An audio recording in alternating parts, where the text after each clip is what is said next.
ลัดอุทัยรัตนปัญโยสิทธิ์พระพุทโธขอเชิญชวนพี่น้อง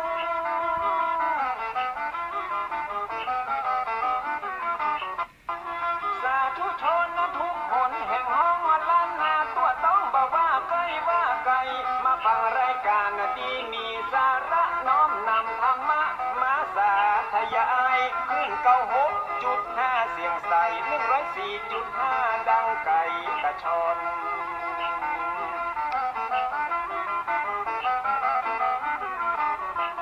ของบ่ดีบ่เอามาตำของบ่ลำบ่เอามาป้อนปรมัตถธรรมที่เป็นยอดม้อนของพระชินวรทรงตรัสสอนสั่งมันมาสัปปะเรื่องในล้านนาและภูมิปัญญาของคนบ่เก่าถ้าบ่ฟังคนเฒ่าตุเจ้าเปิ้นสอนมีพระตัวขาดนอนมีที่นอนขาดมุ้ง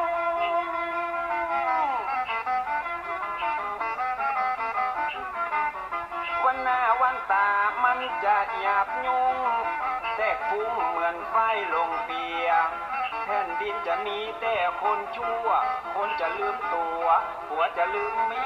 ยวัยรุ่นจะกินเหล้าเมาเบียร์สังคมจะเสื่อมเสียครอบครัวจะแตกแยก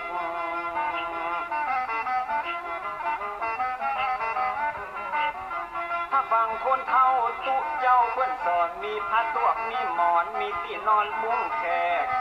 แผ่นดินบ่เอาฮ้อนแตกวัยรุ่นจะบ่แหกกฎเกณฑ์กองหีบจะดีรายการธรรมะสร้างสรรค์ชีวีฟังเตอะจะมีแต่คุณประโยชน์ฟังธรรมะแล้วพิจารณาบ่ใจเข้าหูขวาแล้วออกหูซ้าย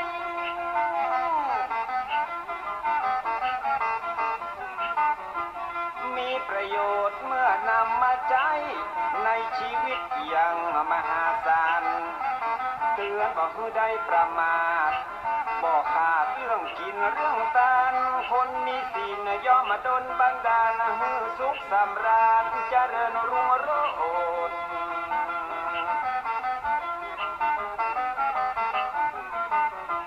พ่อคนเฒ่าเปิ้นเข้าวัดวาดน้อมนำศีลมารักษาภายโพธิ์คนบาเดียวจิตใจเหี้ยมโหดขี้มิ่งขี้โหดหยาบจ้าป่าเถื่อนไว้วอนเอาแบบคนเฒ่ากำผัดเจ้าเปิ้นสอนแล้วจะเย็นเมื่อนอนแล้วบ่ฮ้อนเมื่อหนาว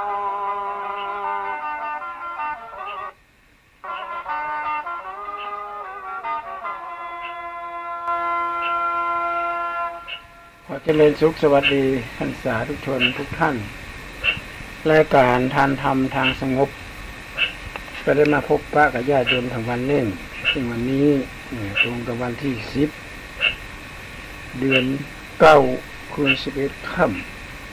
ำวันศุกร์อาตมาภาพพระครูพระอุทัยรัตนปัญโยนักเต้พระเจ้าวาดพระศรีวรมหาวิหารก็ได้นำสาระธรรมมาให้ญาติโยมได้ฟังกันโดยได้รับการเมตตาจากวัดป่าหินพระครูพิสุวัตรดำเนินรายการในการจัดออกรายการทุกๆวันญาติโยมสาธุชนทุกท่านการฟังเทศน์การฟังธรรมเขาถือว่าเป็นหลักเบื้องต้นในการดำเนินชีวิตคนโบราณเป็นบอกว่าข้ามน้ำให้พอคนไปก่อนมันก็เป็นที่อันแท้จะข้ามน้ำข้ามตาข้ามไปไหนมาไหนเขาต้องพอคนไปก่อนคนที่มันข้ามเนี่ยข้ามไปถึงไหนละไปข้ามอย่างไรน้ำจิตน้ำลึกน้ำตื้นน้ำอย่างต่างๆเหล่านี้นานาเหล่านี้สมมุติว่าเฮาพอคนไปก่อนเนี่ยเพื่อนจะได้บอกเฮาหูนี่คือภูมิปัญญาของคนสมัยแต่ก่อนข้ามน้ำพอคนไปก่อนเล็กละอ่อนยุคนี้สมัยนี้จะทำอะไรอย่างก็ต้องปรึกษาหารือกับพ่อแม่ครูบาอาจารย์โดยเฉพาะครูที่ปรึกษาเขาจะต้องปรึกษากันก่อน ไม่จะตามพึ่งตามพังไปเนี่ยคนแต่ก่อนที่เพิ่นจะสอนลูกสอนหลานเมื่อค่ำแมลงเมื่อค่ำก็จะมีธรรมสภาสำหรับลูกๆธรรมสภาให้ลูกให้หลานได้ฟังกันพ่อแม่ก็จะเล่าเรื่องราวต่างๆคนแต่ก่อนเป็นบอกว่าบ่มีความรู้จะไปเป็นหมอความรู้บอกเอามานักจะไปเป็นหมอก็มาคำว่ามันมีความรู้อย่างนี้ไปเป็นหมอยุคหมอยามันมาได้วาสนาบ่เพียงพอจะไปเป็นผู้ใหญ่บ้านเขาแต่ก่อนเนี่ยคนแต่ก่อนคนสมัยโบราณฉะนั้นคนสมัยแต่ก่อนเนี่ยเป็นยิ่งสอนลูกสอนหลานมีคนโยมคนหนึ่งมันถามว่าอย่างเขาต้องจุดธูปจุดเทียนอย่างอื่นเขาจุดไปได้เหรอก็ได้อย่างอื่นมาตามก็ได้ แต่ว่าธูปแต่ว่าเทียนเนี่ยขี้เพิ่งเนี่ยมันมีที่มาของสมัยในพระเจ้า500 จาดญาติโยมเราไปอ่านดูมีอยู่สมัยหนึ่งแม่กับลูก3 คนออกไปหาของในป่าญาติโยมอย่าลืมว่าของป่าสมัยก่อนน่ะเหมือนกับห้างซูเปอร์มาร์เก็ตคนไปหาของป่าคนก็ไปหาแต่เอาถุงเปลือยเลยบางทีเอาซาไปตะกร้าไปปีกมากหาอะไรเนี่ยเต็มเนี่ยเป็นแบบพระผลไม้หลักไม้เด้แต่ในป่านี่เขาไม่กินเนี่ยเป็นของที่มีความสะอาดบ่มีสารพิษมาเจือปนปรากฏว่าแม่ลูก3-4 คนแม่เนี่ยออกไปหาอาหารน้ำปลามันไหลหลากน้ำท่วมมาแม่ก็ตกก็ไปอยู่กลางแม่น้ำท้องลูกบอกว่าลูกมันต้องห่วงแม่เนอะแม่อายุนักละพากันปิกบ้านปิกจองเกิดมันต้องห่วงแม่ละลูก2 คนก็ขึ้นไปบนบกอายเก้ากับอากาศส่วนคนล่านี่ไม่ยอมกระโดดลงไปช่วยแม่อุ้มแม่ขึ้นจากฝั่งแม่น้ำแม่ก็ดีอกดีใจได้หลอดมาได้พอลูกคนล่าก็เลยปั่นปอนให้ลูกว่าลูกแค่ได้ยังก็ขอปอนจากแม่เนอะแม่จะให้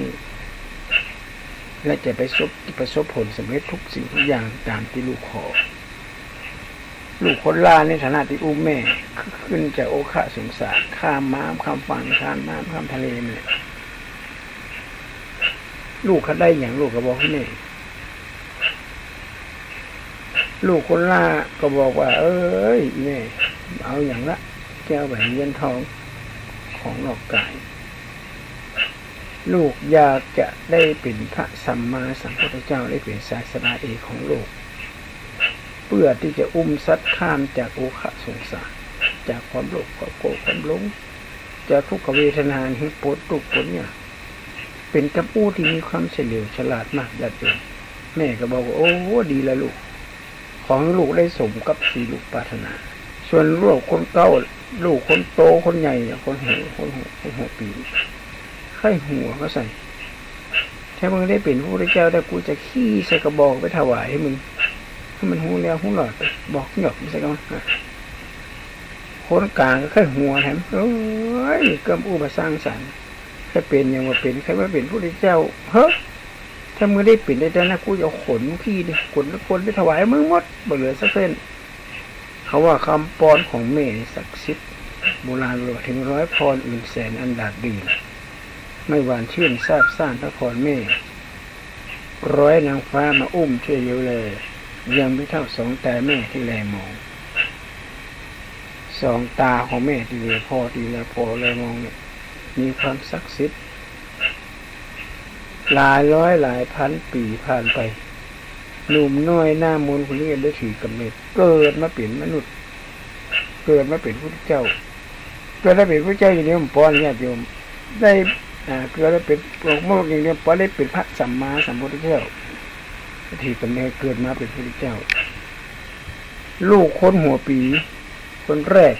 ก็ได้ถือกำเนิดเกิดมาเป็นแม่พึ่งญาติโยมเพิ่งที่ไล่ครบเท่าไหร่กันบอกไปแล้วขี้มาถวายเป็นพุทธบูชาเนี่ยแถมบักกี้เดือนปลายเนี่ยวันที่13-14เนี่ยก็จะถึงวันของห้องว่าวันเข้าพรรษา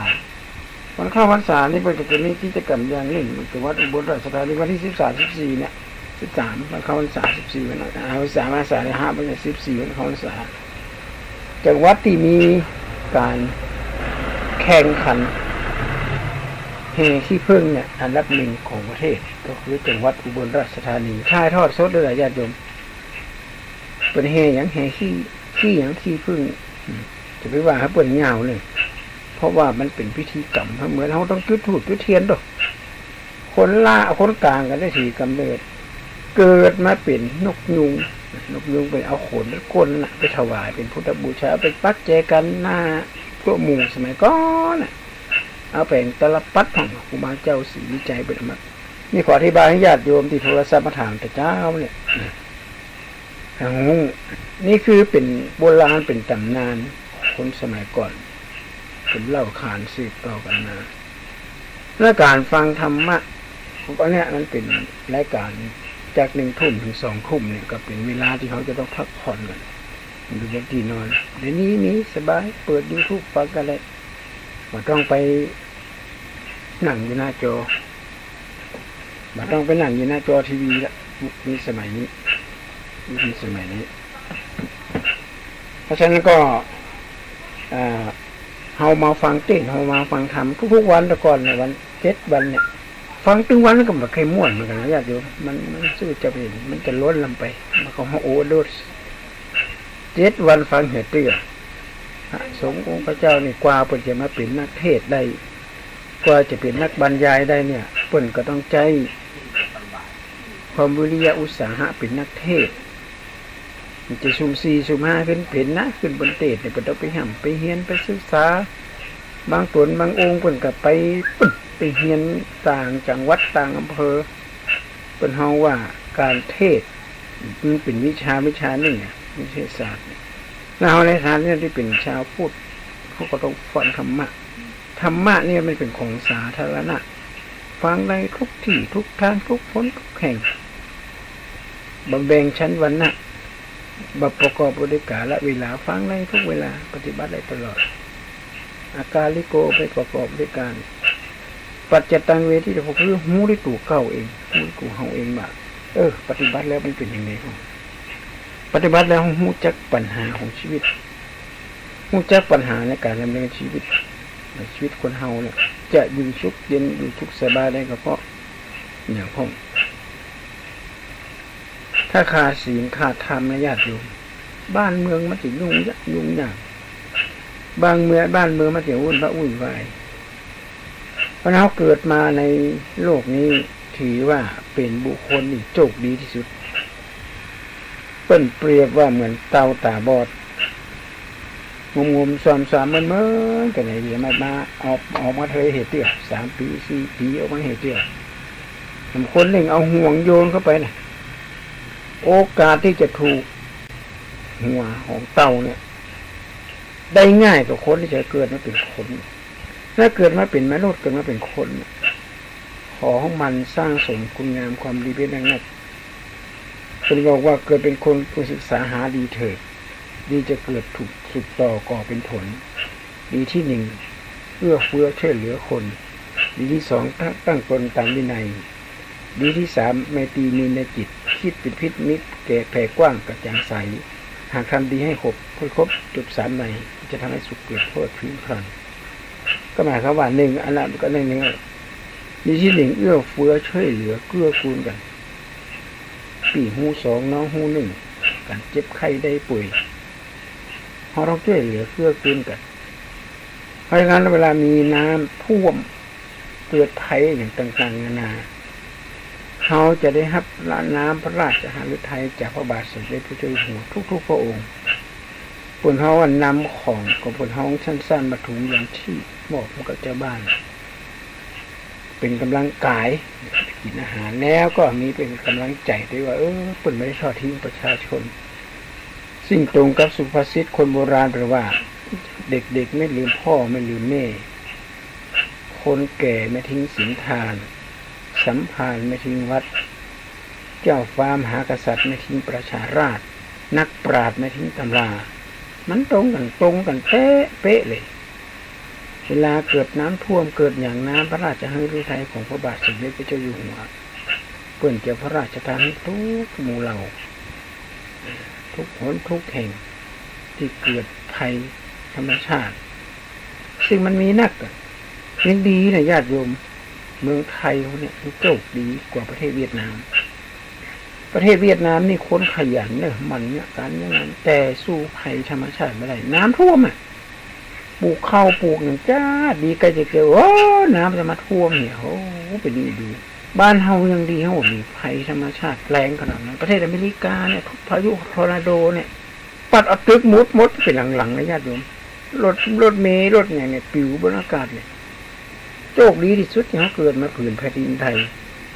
ไว้พจน์เพชรสุพรรณไปในห้องแล้วได้เกิดเป็นคนก็ดีล้นถมไป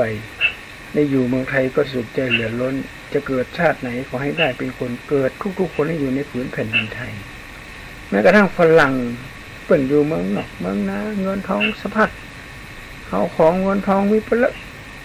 เปิ่นยังไม่อยู่เมืองไทยอยู่เมืองแปะก็มีอยู่จังหวัดอย่างขอนแก่นก็มีให้ไทยนะอู้ภาษาละอีสานแล้วแหละคนมึงอยู่เมืองแปะก็ก็เมืองเหลียวแหละไปมาป้อนหลงหลักมัดหลักเมาภาษาไทยภาษาพื้นเมืองตัวเข้าดูเข้าเอ็นเลยอันนี้แหละญาติโยมเขามาหันคุณงามความดีของบ้านเฮาเอาเขี้ยวขี้ง่ามาแปลงหัวแหวนแก้วก็สีแดงปกไว้ในผ้าโอ้เป็นดีอินดูไม่ค่อยสนใจแล้ววัฒนธรรมพื้นบ้านล้านนาไว้หายไปหมดวงเสียงแป้งหวีผมแต่งผมเต้าหนูมาทาหน้าทาตาใส่ย้อมผมสีแดงสีทองสีอย่างสัปะใครหูก็ว่าสีมันเนี่ยดั้งเดิมมันเป็นอะไรอย่างแรกนี่นะฮะธุรกิจเศรษฐีประเทศเกาหลีเป็นมาเอวเมืองไทยบางเอิญว่าเป็นมีลูกคนหนึ่งเป็นตัวใจหน้าตาล้อแต่เป็นเป็นห้องออทิสติกหน้าตาดีกันมากคราบไข่บาได้ไปอู้ตัวนี่บ่หัวเป็นเป็นผีบ้าเป็นแบบเป็นคนมาเต็มมาดเฮาอย่างเงี้ยอย่างใดดีเอาบาล่านี่ไปเอวเมืองไทยเนี่ยเกิดมันหลงมันหล่นหนีไปง่ายไปสาไม่ได้ยังไงคนไทยคนเกาหลีหน้าตามันจะต่างกันเนาะก็เลยเอาสีนะสีที่เอาย้อมผมสำหรับนักแสดงเป็นเปิ้นก็เอาไว้ใจสำหรับบางสิ่งบางอย่างมันได้เอามาย้อมเป็นทางการก็เลยย้อมผมเป็นสีแดงสีขาวคือมันใกล้ๆเคียงกันคือมันห่างกันมันเป็นสีดำเพื่อจะได้จำว่ามาล่าอยู่เนี้ยมันหล่นไปแล้วได้หัวโผล่ผมกับคนนี้ก็ได้ผลแท้ๆเลยไอ้น้อยคนนี้มาอยู่แล้วก็เปียกเที่ยวไปเที่ยวมาหล่นไปหล่นมาปอไปกับพอตัดผมอย่างเดียวถ้าผมแดงสลับขาวนี่แม่นละมาล่าหล่นไปอย่างเงี้ยอุ้มมาปีกประแถมเตี้ยไปว่าพอหกมันมีคนเป็นนักนิสัยคน5 คนเอาเข้าปลดโทษเต็มบ้านเต็มเมืองย้อมผมกันเป็นบ้านเป็นเมืองนักศึกษาของนักร้องของพิธีกรก็ย้อมเปิดเลยว่าพิธีกรก็เป็นก็เนี่ยเมืองไทยเนี่ยเอาพิธีกรดีๆมามีนะแต่ที่จริงไม่ใช่เฮาเป็นการก็เปิดบอกฮู้ความหมายบอกฮู้เรื่องราวเปิดเอาไว้สำหรับเนี่ยเศรษฐีคนนี้ก็เลยผลิตน้ำยาย้อมผมเพื่อที่จะเอามากับวัยรุ่นใจปัตตาคายนี่แหละขายของก่อนมาจากเกาหลีอันเนี้ยเฮาบอกฮู้ขี้มีดังอย่างก็ไปเงี้ยจะเป็นประเพณีต้องเป็นประเพณีเป็นไปเพื่อชีวิตที่ดีงามเนี่ยเราไปกราบไหว้พ่อไหว้แม่เนี่ยเพื่อความงดงามเพื่อความกตัญญูมาเจอประเพณีคือชีวิตใจเพื่อชีวิตของเฮากะถ้าประเพณีคือชีวิตอันเป็นอย่างต้องเป็นมัดบ่ฮู้ขี้มีดังหยังหันเป็นโกมาก็เป็นจิโกฮิปปี้มาก็เป็นฮิปปี้ฮิปโปมาก็เป็นฮิปโปเป็นไปด้วยกันไปอย่างฮู้ขี้มีดังบ่ฮู้เรื่องฮู้ราวฮู้มาทีหลังมันเปลี่ยนอีเพราะฉะนั้นเฮาจะต้องเข้าใจพิธีกรรมประเพณีบางสิ่งบางอย่างที่เพิ่นทำลงไปเนี่ยมันมีเหตุและผลอย่างคนไว้ผมยาวเนี่ยฝรั่งไว้ผมยาวมันกลายเป็นค่านิยมคนตะกอนเนี่ยนักวิทยาศาสตร์นักศึกษานักวิจัยเนี่ยเปิ้นจะมีการค้นคว้าหาทฤษฎีต่างๆแต่บ่ได้รับบ่ได้นอนนะญาติโยมนั่งเฝ้าอยู่นะวันค่ำคืนทุ่ง มาได้ตัดผมมาได้ตัดอย่างผมเลยยาวฮิปปี้แล้วก็สามารถค้นคว้าหาทฤษฎีที่ต้องการหาได้พอสำเร็จเสร็จแล้วเพิ่นก็เอานักแสดงเนี่ยนักค้นคว้าเนี่ยมาสัมภาษณ์ในขณะนี้มาได้ตัดผมเนี่ยผมยาวเพียงบ่าเลยคนก็ไปเห่อไว้ผมยาวฮิปปี้บ่พอใต้บ่พอเหนือทางที่มันไม่จะมีความจำเป็นสำหรับคนยุคหลังนี่ก็เป็นเฉพาะต่างประเทศมาบ้านเราก็มีคนไว้ผมยาวแล้วคนไว้ผมยาวของต่างประเทศเนี่ยก็จะมีอยู่2ลักษณะหนึ่งนักศิลปินนักก็ว่านักวาดนักกวีอย่างตัวนักปั้นอย่างมันเนี่ยนะเขามีไอเดียมีแนวความคิดที่จะสร้างสรรค์อะไรอย่างขึ้นมาเนี่ยแต่พอมีเวลาพอ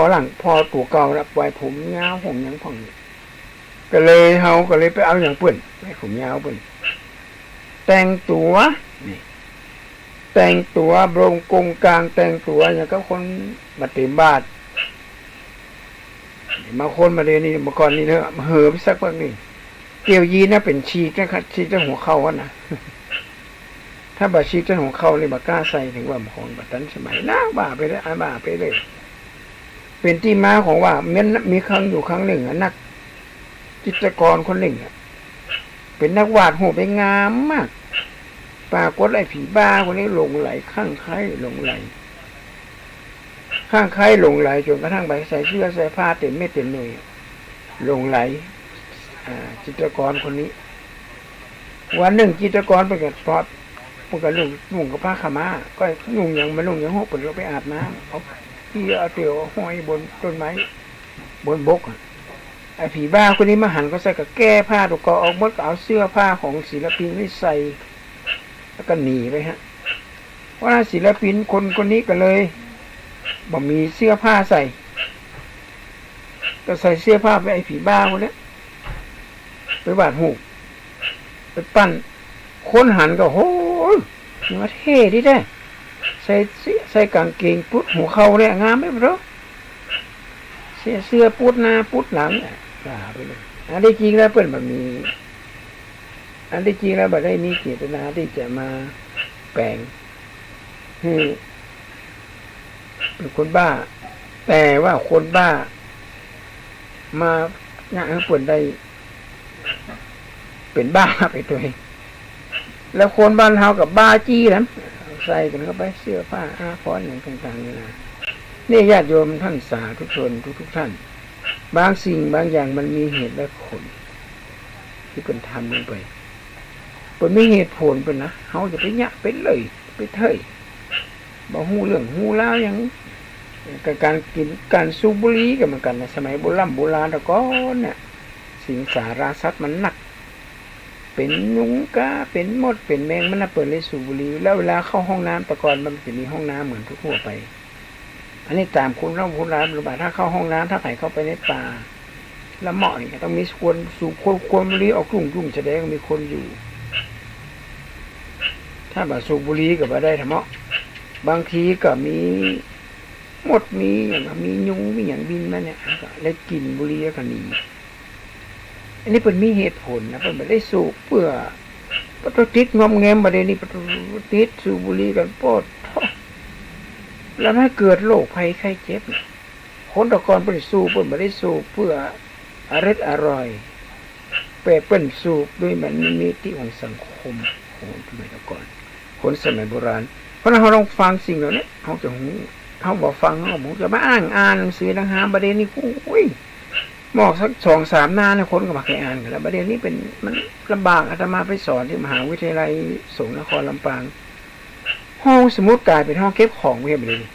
มันมีนักศึกษาเข้าวันญาติโยมเปิดแปลงจ้าดีห้องมีติดแอร์ติดอย่างเย็นเจ็บเลยว่ามีคนเข้าสั่งไปค้นคว้างานกันน่นเข้าไปนั่งหน้าจอทีวีนั่งหน้าจอคอมพิวเตอร์แล้วแบบค้นคว้ามาแล้วก็ปริ้นออกมาบางทีก็นั่งเขียนเอามาเขียนมาอย่างง่ายคนไม่เคยอ่านหนังสือนะแต่แล้วเริ่มมาเรียนนี่นะมันมีอย่างมาทันสมัยนักญาติโยมเวลากดมือถือโทรศัพท์เนี่ยเขาต้องการ ตัวเหาะพอแม่กูเกิลเขาจากตัวหูเรื่องอย่างเขากดไปตัดไม้เขาอู้ออกมาปั๊บมันก็จะไหลขึ้นมาอันนี้คือโปรแกรมในมือถือนะญาติโยมโปรแกรมในการสอนก็มีอาจารย์ที่สอนภาษาไทยแต่ต้องการจะสื่อสารกับฝรั่งบ่ต้องอู้ภาษาอังกฤษมาได้ก็เป็นอย่างเปิดมีโปรแกรมแปลให้อู้ไปเด้อภาษาไทยอ่ะแล้วมันก็จะไหลไม่เป็นภาษาอังกฤษโอ้ยหูกำแต่หูกำมาแม้ในมือถือก็มีในญาติโยมในโปรแกรมแปลภาษาก็ดีไปอย่างนะสมมติเขาซื้อยามันเป็นภาษาอังกฤษ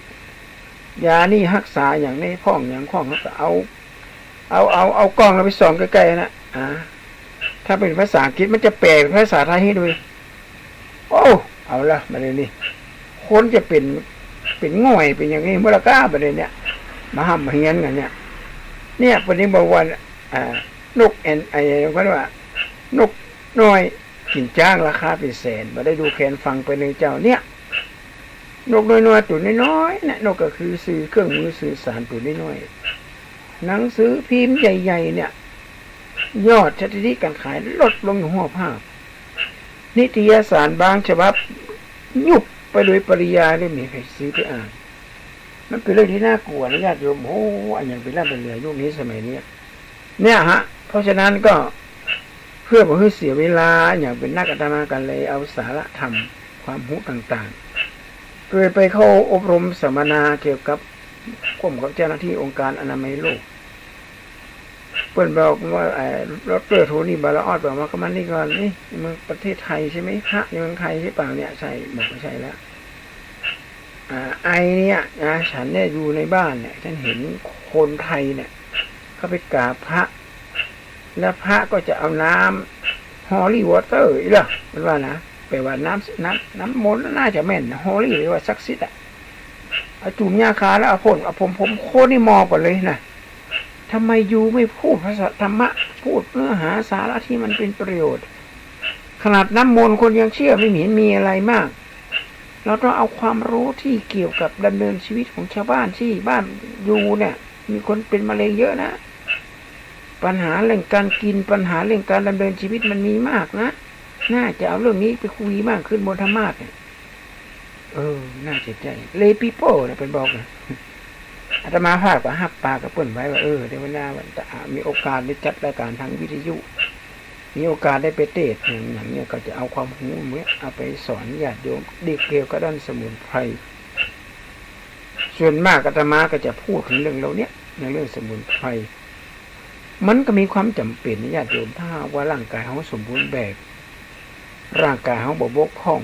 บาดเจ็บบ่เปลี่ยนนี่มันไปไหนก็สะดวกจะดับประมงศิลป์ถึงการจะไปสร้างหั่นสร้างนี่ไปไหนมันดีหมดทุกอย่างเลยร่างกายสมบูรณ์มันดีทุกอย่างเลยพระเจ้าจะบอกว่าการทำบุญเป็นของง่ายสตุ้งสตางค์เต็มกระเป๋าแต่บ่มีเวลาแต่มีตังค์มีเวลามีสตางค์แต่สุขภาพบ่ดีธรรมะเจ็บเป็นยิ่งอุ่นไปไม่ได้มีสตางค์มีเวลาสุขภาพดีบ่เคยศรัทธาธรรมะนะไม่ใช่ของง่ายๆนะญาติโยมการทำบุญสุนทานเนี่ยการไปวัดไปวาฟังเทศน์ฟังกระใจไปตอนที่ยังแข็งแรงเตือไปไหนมาไหนใดแต่มาภาพขออนุโมทนากุศลและเจตนาของญาติโยมที่มาฟังเทศน์ฟังธรรมวัดพระสิงห์วัดพระสิงห์เป็นจะเทศน์ตลอดปีตลอดแรงเข้าปาฏิโมกข์ตลอดปีตลอดแรงญาติโยมหลายคนเปิดมาฟังเทศน์ฟังทั้งตลอดโยมแม่บางคนบึงรถมาเลยปู่บาตันมาจอดหน้ากุฏิอาตมาภาพจอดเลยโยมแม่ก็รีบไปฟังเทศน์ฟังธรรมเพื่อที่จะเอาสาระธรรมะที่พระสงฆ์พระเจ้าเป็นเทศน์เอามาสั่งสอนชาวบ้านให้รู้จักการดำเนินชีวิตพอเขาอยู่ไปถึงมื้อถึงวันเขายังบอกรู้จักคุณค่าของชีวิตในญาติโยมอย่างที่ว่าเนี่ยชีวิตไปวันนี้คือชีวิต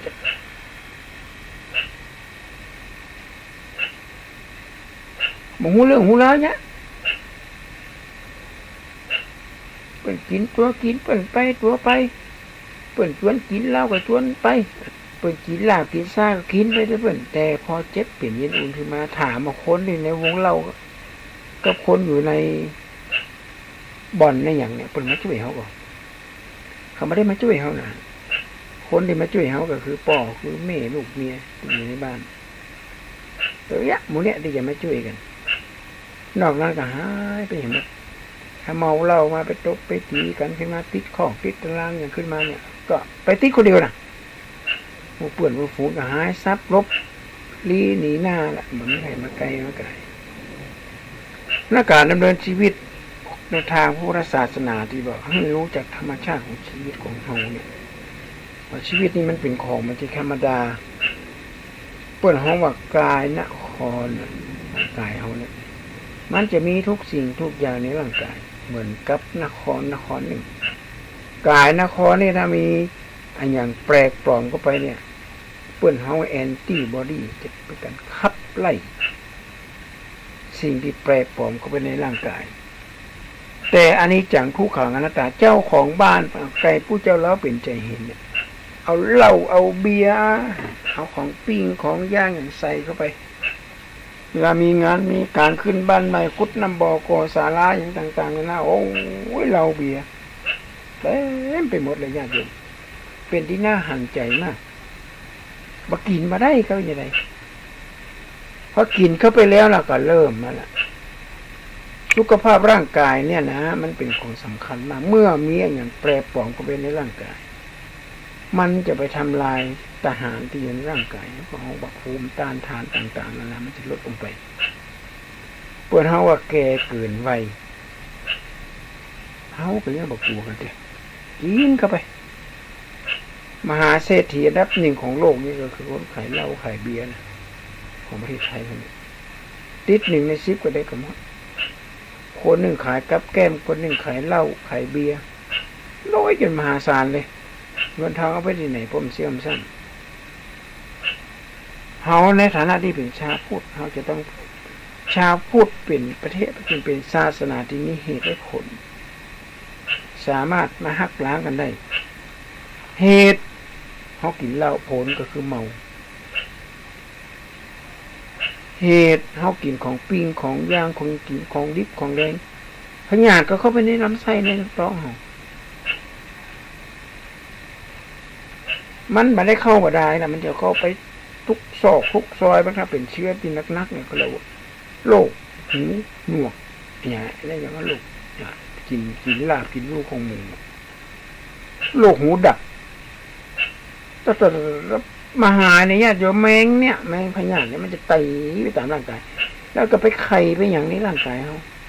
ทหารในร่างกายเขามันสู้มาได้แล้วเนี่ยมันมีไข่มันต่อต้านมาแล้วเขาก็กินกันเข้าไปกินของดิบของแดงกินของปิ้งของย่างกินของแปรรูปต่างๆนานาสิ่งเหล่านี้ล้วนแล้วแต่มานำมาสิ่งความเดือดร้อนกับตัวเก่าถ้าหากว่าเฮาดำเนินชีวิตคือมันถูกต้องตามหลักของพุทธศาสนาแนวทางพุทธศาสนานะเฮาก็จะบ่มีทุกข์มีโศกถึงมื้อถึงวันที่เขาเดือดร้อนกันเนี่ยเพราะอย่างก็เพราะว่าเฮาบ่ได้ดำเนินชีวิตที่ถูกต้องตามหลักธรรมะในทางพุทธศาสนาสมมติว่าไปงานบวชกะมันขึ้นบ้านใหม่กะเอาพระห้าศีลเด้อห้าศีลห้าศีลเสร็จเรียบร้อยหมดทุกเจ้าปิกวัดที่ไปวัดจดเราล่ะเมาเลยเข้าบ้านเข้าจองกินถึงวันแล้วก็เกิดโรคภัยไข้เจ็บตัวมาละเอาละคราวนี้ปัญหามันจะเกิดขึ้นละเรื่องงานก็จะลดน้อยลงไปละเพราะฉะนั้นเหล้ายาป่าปิ้งเหล่านี้สิ่งเหล่านี้นะมันไม่จำเป็นนะญาติโยมสมัยก่อนสมัยโบราณนี่อาจจะมีอยู่เอาไว้เป็นยุคเป็นยาดองขยายหลอดเลือดกันเนี่ยก็มีนะหมอเพิ่นก็บอกแล้วว่าสุราเนี่ยผลการวิจัยคนพบว่าไม่ใช่เป็นสารพิษอย่างนี้แต่ถ้าเรากินให้เกิดประโยชน์บางโรคนะคนที่มีความดันต่ำก็ เส้นเลือดตีบตันกะก็ต้องกินถ้ามันมีอย่างนี้บ้าเลยกว่าแห้งบ้าเลยนี่มาเป็นบาดท้องแล้วบ้าเลยนี่มียาขยายหลอดเลือดยาแก้โรคความดันอย่างต่างๆนานาเหล่านี้มันมีไปแล้วมันต่างกับสมัยก่อนที่มันมีเพื่อก็กินสมุนไพรนะเหล้ายาป่าเป็นกินเป็นบัดได้เดือดร้อนไข่กินแล้วรับกินแล้วนอนเนี่ยของยาดองเหล้าสมัยก่อน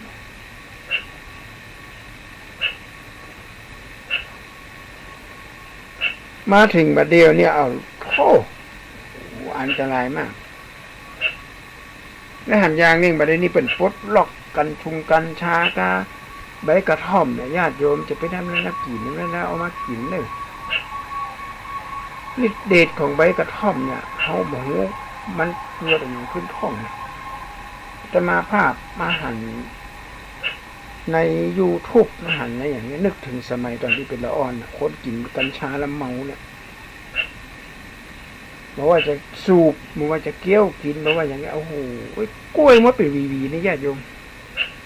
กินกัญชาแล้วมันออกฤทธิ์กินหนักขนาดเลยใจดีใครขอยังกระหือมดเพราะฤทธิ์ยามันออกแล้วก็ขอให้ญาติโยมใจวิธีวิจารณญาณฟังคำสักเปลี่ยนจากหมอเภสัชเชี่ยวชาญโดยเฉพาะจะไปเจี้ยหมอตีนี่ตีว่าเอามาเอากัญชามาขายเอานั่นมาขายจุขายกันอันนี้ขอเตือนไว้ก่อนนะญาติโยมเขาเนี่ยบอกงานวิจัยเนี่ยเต็ม100%เลยกัญชาดองเลยน้ำผึ้งกินแล้วดีอย่างนั้นดีโอ้โหอาตมาว่าถ้ามันดีนี่มันทั่วโลกเปิดคงจะคงจะบ่มียาแล้วยาบริษัทผลิตยาคงจะขายบ่ออกแต่ถ้าจะกินก็ต้องถามเภสัชกรที่เป็นหรืออาจารย์ที่เป็นเชี่ยวชาญในด้านสมุนไพรอย่างใบกระท่อมเนี่ยอาตมาภาพว่ามันก็ยัง50นะบางคนกินน้ำกระท่อมสักเกินแก้วกินแล้วหายปวดบ้างนะปวดกระชุ่มกระชวยที่ปวดยากันนะแน่นแตกเลยนั่งสมาธินิ่มๆปิ้วเกิดแถมวันหนึ่งนอนมาดินมาต้วงเสียงอ่อยว่าท่านมาไปไหนก็มันเจ็บหัวเข่านะครับโอ้แล้วท่านมากินไงกระท่อมก็มันบะหมี่นะมดมันได้เอามามันได้ไปซื้อมาอันนี้มันเป็นยาเสพติดที่กะฮะไม่ได้กินเลยปวดเนี่ยเป็นกินแล้วมันก็ต้องหายกะเป็นยาถ้าเป็นยาหายแล้วก็ย่างเลยไม่ใช่ไปเที่ยวทำบ่อันนี้กินแล้วมันเหมือนสารสเตียรอยด์นะญาติโยมอาตมาภาพของจักรโยมคนหนึ่งเจ็บหัวเข่าปวดหลังปวดเอวหมอประกาศยามาแล้วประกาศแนะนำว่าคุณลุงนะออกกำลังกายโยคะอะไรไปออกกำลังกายมากก็คือคล้ายๆกับว่าไปแกว่งแขนอันนี้ก็ลำให้เก็บอย่างนี้ประกาศสอนไปท่ามาเป็นหนังสือลุงทำแบบนี้นะก็มาหายดิมันจะไปหายได้อย่างไรกับลุงคนนี้แกกินเลยกินปิ้งใส่อัวกินทั้งทุกอย่างขวางหน้าแล้วก็เจ็บหัวแล้วไปหูแจ๊ก็หมอตีนะญาติโยมหมอเถื่อนเอาสารสเตียรอยด์ที่เป็นเม็ดมาขายกินเม็ดเดียวปอดโอ้ยมันหายแกว่าแม่เป็นเจ้าน่าจะไปปะกันเมื่อไหร่ก็ว่าได้ที่ผมมาต้องกู้กระมังละท่านโอ้ยหายปวดหายเครียดได้ปีปลายเอาตับแล้วไม่ได้ญาติโยมตับก็พังไตก็พังเอาละเป็นมีเหลือว่ะเสียชีวิตในที่สุดเลยหมอไปถามหมอไปดูหมอว่าเอาไปกินสารสเตียรอยด์มากเกินกว่าลิมิตสารสเตียรอยด์นี่จะต้องอยู่ในการควบคุมของแพทย์อาจจะซุ่ม4ซุ่ม5ไปซื้อมากินไปเลยไปเถอะจะไปเงี้ยมีลูกสอนลูกมีหลานสอนหลานนะยาที่บัดนี้รับรองจากอย.เนี่ยจะไปเอาเข้าปากเข้าไปในกายนครมันเข้าไปแล้วมันยาน่ะญาติโยมสารเคมีเนี่ยมันอะไรอย่างต้านมันไม่อยู่นะมันเข้าไปฝังลึกอยู่ในลำไส้ลงไปกดลำไส้ไปยังต่างๆนานาเนี่ยและสารสเตียรอยด์ตัวนี้ร้ายกาจมากเลยกระดูกพรุนนะเขาน่าจะกินยาโดยเฉพาะปัจจุบันนี้ปัญหาที่น่าจะซื้อคือความอ้วน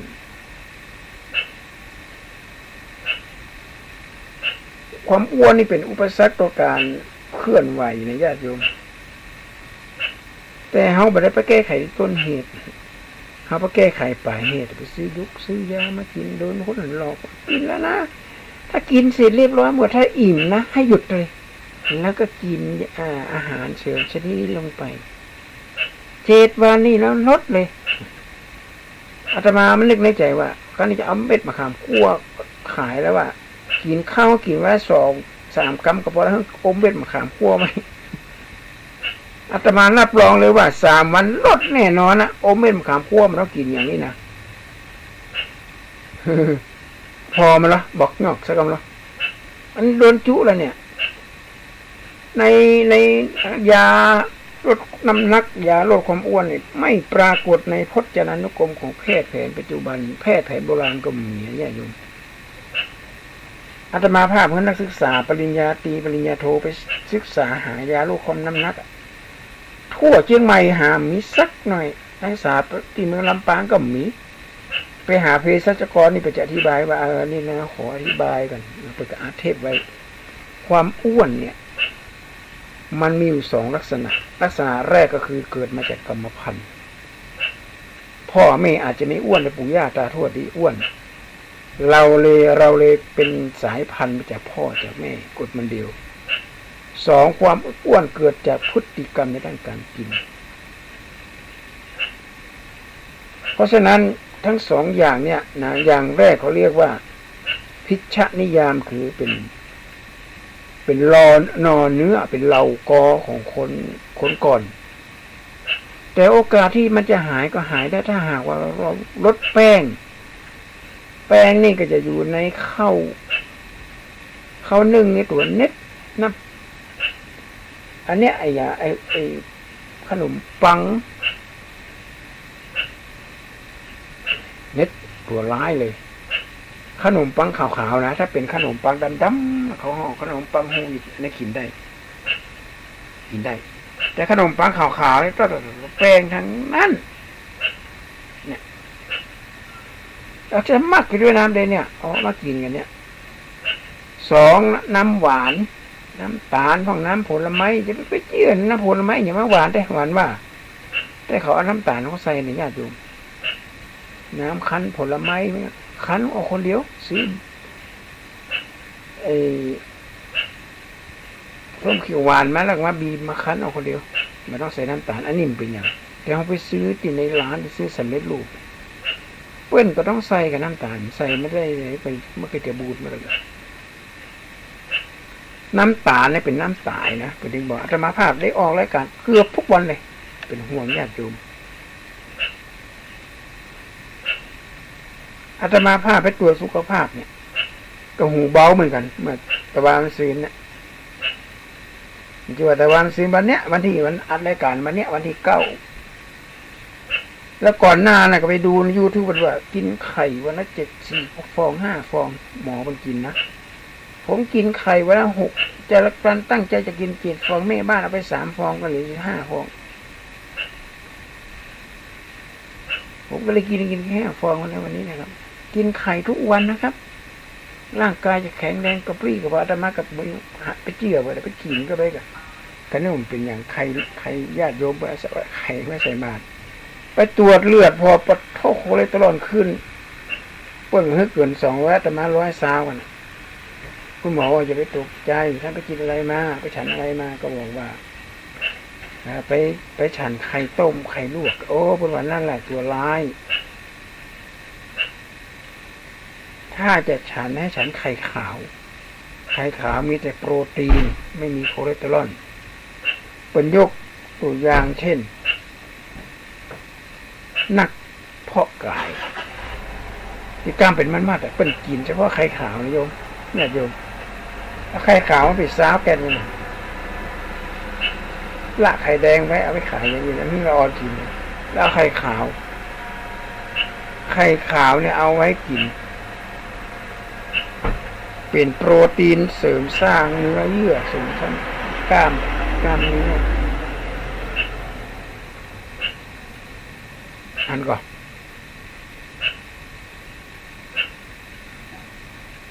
น น้ำตาลอาตมาภาพก็ได้แค่103ประเมินเกิน109 110ถ้าเกิน110ไปนี่ก็เริ่มจะมีปัญหาทีนั้นครั้งก่อนเนี่ยไปตรวจในน้ำตาลนี่115บอกคุณหมอว่ายอมรับการสูงของน้ำตาลแต่อาตมาไม่ยอมว่าอาตมาเป็นโรคเบาหวานเพราะว่าช่วงนั้นเป็นช่วงโควิดโอมิครอนมันมาแหงขนาดลบปากกาสู้หน้าไผ่เลยลบอยู่ในห้องวันค่ำนอนจำวัดน้ำตาลก็เลยขึ้นหูตัวอยู่หลังจากโควิดโอมิครอนมันเบาบางลงไปก็เลยออกกำลังกายได้ไปนี่ยืดเส้นยืดสายน้ำตาลมี103ไตก็ปกติตับก็ปกติที่ว่าปกตินั่นก็คือคอเลสเตอรอลกินไข่อดต่อไข่เป็ดมีซ้ำญาติโยมวันเปิดโยมมาถวายวัน4-5 แกนจดหมดเรื่องเลยก่อนจะไปตรวจเลือดตอนเช้าก็กินทั้งฉันให้มันจะกินโอ้มันขึ้นเลยนะคอเลสเตอรอลแต่ว่าหมอก็บอกว่ามันขึ้นแค่นี้บางคนขึ้นไป400-500เขาก็ยังเดินไปไหนมาไหนได้ไม่ตกใจถือว่าเป็นปกติมากคนอายุ60 ปีเนี่ยน้ำตาลสูงขนาดนี้คอเลสเตอรอลขนาดนี้ตับไตไส้พุงนี่ดีหมดทุกอย่างไม่มีปัญหาเป็นกระบอกนี่นะอาตมาก็เลยอยากเล่าโยมฟังอาตมาไปเปิดใน YouTube ไปเห็นคนหนึ่งเขาบอกว่ากินไข่ว่า4 ฟอง 5 ฟองทำให้สุขภาพดีก็เป็นไม่รู้เนี่ยเป็นตัวอย่างที่เป็นเคสสตัดดี้เนี่ยจะไปกินนักนะไข่เนี่ยถ้าจะกินให้กินไข่ขาวถ้าเป็นวัยรุ่นนี่กินได้กะอ่อนน้อยเนี่ยอ่อนไว้ตั้งแต่อายุ25ลงมานี่นะกินด้วยกินไข่แดงไข่ขาวถ้าเลย26 27ไปเนี่ยก็กินพ่องถ้าเลยเลข4เลข5ไปนี่ยั้งเลยได้รับข้อมูลจัดเดียคุณหมอเป็นอาจารย์หมอที่โรงพยาบาลมหาราชเป็นบอกว่ากินนี่มันกินได้นะเฉพาะวัยรุ่นคนที่หนุ่มเรามันเลยละเราไม่ใช่วัยรุ่นจะเป็นวัยรุ่นกับวัยรุ่นตอนปลายนั่นแหละใกล้จะเข้าโรงแล้วก็เป็นอีแต่ประกันหน้าไปทำวันที่8เนี่ยก็จะได้เอามาเล่าให้ญาติโยมฟังว่าอย่างปกติผมก็ไปงดเด็ดขาดเลยแดงมาขาวเสียงไข่แดงไข่ขาวบกินละมาฉันละก็จะฉันอาจจะเว้นวันก็ได้เพราะว่าทุกอย่างมันปกติหมดเลยยกเว้นคอเลสเตอรอลถ้าบอกไปฉันไข่ปลา4-5 ฟองเนี่ยน่าจะบอกเป็นอะไรอย่างก็ตกใจตัวเก่าเหมือนกันก็เลยบอกหมอว่ายอมรับแล้วว่าที่มันขึ้นสมควรขึ้นสูงแล้วเพราะว่าไปกินของประเภทนี้ขึ้นมาจะโจมสาทุกท่านและการสาทางสงบเนี่ยก็ขอสู่มาอภัยเลยว่าโยมบางคนก็บอกว่าเปื้อนแปลงนั่นแปลงนี่ขอเรียอะไรอาตมาภาพว่าบาเรียอะไรดีกว่านะญาติโยมนะการไปเรียอะไรของอะไรต่างๆนานาได้ไปจะว่ามันมาดีมีคนมาขอมาประชาสัมพันธ์อันนั้นขาดอันนี้ขาดนี่ก็บอกหูนะอาตมาก็เลยมาได้บาสะดวกที่จะมาประชาสัมพันธ์ไปเรียอะไรนะเรียอะไรขอเงินนี่รายการเขาจะเป็นรายการธรรมะที่สร้างสรรค์ชีวิตให้ดีงามพอสุขภาพเราดีเนี่ยญาติโยมการเคลื่อนไหวไปไหนมาไหนมันก็สะดวกกินข้าวก็ล้ำนอนก็นอนปลับใจค่อยๆกึดกินกึดตานะถ้ามันเจ็บเขี้ยวสมมติได้นะเจ็บเขี้ยวเจ็บตาเจ็บหูดังเป็นไซนัสก็เป็นโรคกระเพาะก็เป็นนั่นเป็นนี่โอ้โหกระดูกพูนห้องเจ็บแข้งเจ็บขาไปลูกเขาเป็นโรคเกาต์เหมือนกันนะเอาละคันเนี่ยมีเงินเป็น100 ล้านทางนั้นก็อยู่แต่ถ้าหาว่าสุขภาพเขาแข็งแรงเป็นต้องบอกว่าออกกำลังกายกันให้นักตามรักถูกต้องอนามัยจะได้แก่จ้ายืดอายุไขเพราะหมอวิจัยเอาไว้อย่างนี้สดชื่นแจ่มใสกระเป๋ากระปีรับรองว่าดีเลิศล้นลุ่นเล่าบุรีกันมีถึงนี้พ้นประกันเงินต้นในสิ่งที่ดีงามอบายมุขของทุกขวากหนามจงพยายามหลีกหนีได้ ขยันทำบุญกินตาน้อมไว้จะเป็นล่มโพใสเปิ่งปะฟังน้ำคำสอนบวรพุทธะก็จะได้สลั่งใส่ใจในฟังพระเทศเตจีก็จะได้แคล้งใจว่าสร้างกรรมมาได้ข้ามกรรมนี้อันเพราะฉะนั้นความอ้วนอันดับแรกมาจากกับพันธุกรรมอันดับสองพฤติกรรมนี่สำคัญนะทั้งสองอย่างเนี่ยเวลาแก้เหมือนกันแก้ที่ต้นเหตุสมมติว่าเกี่ยวเขามันขึ้นบนหลังคาเอาเกินไปป่าไปตัดมันหายนะญาติโยมมันจะกลายเป็นเครือเขาแน่นตักเลยวิธีการก็อย่างนี้นะมีเนี่ยมันตัดเครือมันออกเลยตัดเครือเสร็จแล้วก็ขุดเอาหักขวางวัดพอละปีกไปทำงานอย่างอื่นต่อได้7 วันมาเกิดละแห้งมดตำบลมันเหลือสักหน่อยตายมดอันนี้เขาแก้ไขที่ต้นเหตุลูกมันจะมาแก้ไขไปเหตุตุ้ยจนประตูไปไหนมาไหนไม่ได้เจอไปจะปะใส่อะไรอย่างก็กินมดปะอย่างใส่กินมดแล้วก็รีบไปกินยาเนี่ยถ้าไปเจอหมอที่เป็นมีจรรยาบรรณก็ดีแต่ไปเจอหมอตีเนี่ยอันตรายมากทุกของกินเนี่ยแทนที่จะหายจากเป็นโรคอ้วนกลับมาเพิ่มแทนโอ้น่ากลัวเนอะญาติโยมเพราะฉะนั้นและการทำทางสงบนี่ก็เป็นขอเป็นกำลังใจให้กับญาติโยมในการดำเนินชีวิตเนอะวัดพระศรีวรมหาวิหารเบอร์โทรศัพท์0815955609นี่อย่างจะให้การปรึกษาเรื่องสุขภาพกะอย่างต่างๆนานาแม้กระทั่งโหราศาสตร์ในญาติโยมเขาจะไปคิดว่ามันบดีนะอาจจะเป็นคำเปิดตำราโหราสูงโหราศาสตร์ตั้งเดิมแต่เปิดมันจะเอาเป็นลูกเป็นเงินเป็นทองโลกแต่เฮามาเดียวนี่เฮาไปดูเมื่อดูหมอไปเก็บสตุ่มสตางค์หมอบางคนเก็บเป็นหมื่นเลยน่ะก็ไปเฮียนหูกะวัดอารามวัดบางวัดเปิดรับสมัครนักศึกษาก็ไปเฮียนหูเอาการศึกษามันบ่มีที่สิ้นสุดอ่ะเฮียนหูเอาไว้ตามพึงตามพังหูเรื่องหูลาวแล้วไปเถียงเบิ่นมาได้นะพระเจ้าเขาสมัยที่เป็นพิสูจน์ออกมาก็มีคนพยากรณ์หรอกมี